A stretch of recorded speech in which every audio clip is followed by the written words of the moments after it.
మీరు కడుతున్న పోతురాజు గుడి పనులన్నీ మీరు అనుకున్నట్టే జరుగుతున్నాయా అమ్మా? పోతురాజు చెప్పినట్టే అంతా జరుగుతుంది.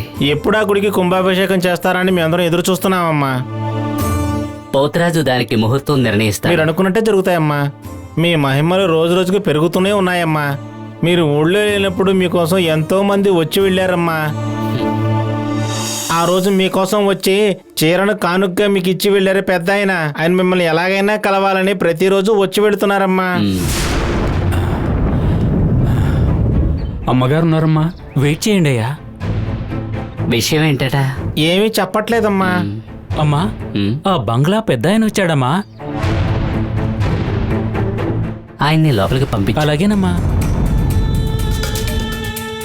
లోపలికి వెళ్ళండి. అలాగేమ్మా.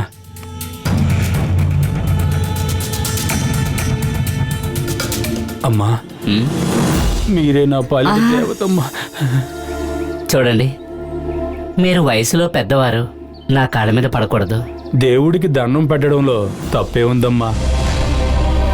నా జీవితంలో ఎందరో ఎన్నో చెప్పారు, కానీ మీరు చెప్పినట్టు ఎవరూ చెప్పలేదమ్మా.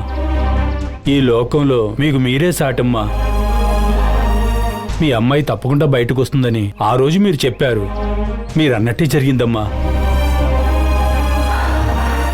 నా కూతురు నిర్దోషిగా విడుదలయ్యింది. ఇప్పుడు మీ ఆశీర్వాదంతో తాను భర్తతో కలిసి హనీమూన్కి వెళ్ళింది. నాకు చాలా సంతోషంగా ఉంది. నా కూతురు